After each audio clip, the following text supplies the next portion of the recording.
How you guys doing? I want to give you a quick update from this last weekend in Akron, Ohio. A lot of you guys were praying for us. Some of you guys have probably seen the Facebook updates. Not going to go into full details of everything that happened, but I will share a few things.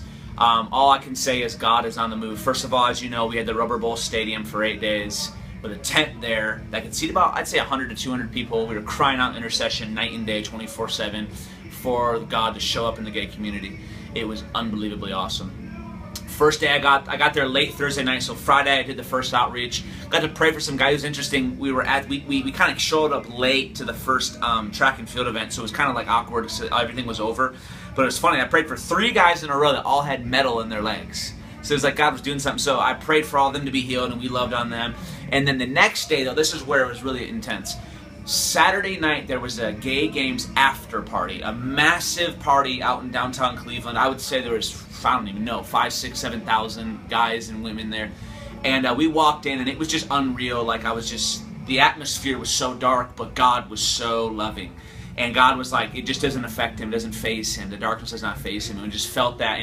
And a lot of times as you're going in there, you know, we're just loving on them, and you wonder if you're compromising the gospel. And the Lord just kept speaking Luke 2:52, which is, Jesus gained favor with God and men. And so we really had that favor. And so the first guy I talked to in the Gay Games after party was he's a gold medalist basketball player. He had a big thing wrapped around his hand because he broke his thumb. He could not move his thumb at all. I prayed for him. And he began to move his thumb. And so that was really awesome. And so one of the things I was asking him is I was wanting to hear their story.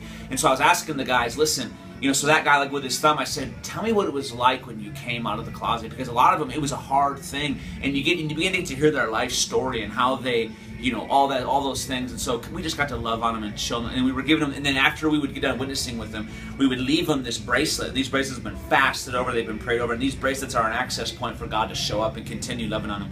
Second guy I talked to was the gold medalist volleyball player. Hurt his shoulder, got totally healed, shared the love of Jesus with him. And then I talked to one guy for about 35 minutes who shared with me how he's actually in a relationship with a guy who has a wife and kids. And he was actually feeling convicted about it because he knew that if the wife found out about her husband's relationship with him, it would ruin their family. And so I was able to kind of come in from that place and love on him and witness to him. One of my partners talked to a guy who was one of the gold medalist bikers, who had a bad knee, got totally healed, was stomping it around. And so God just did so much. I can't even really describe it. As the praise and worship in the tent would get so heavy, which was the tent was about 30 miles away from Cleveland where the games were.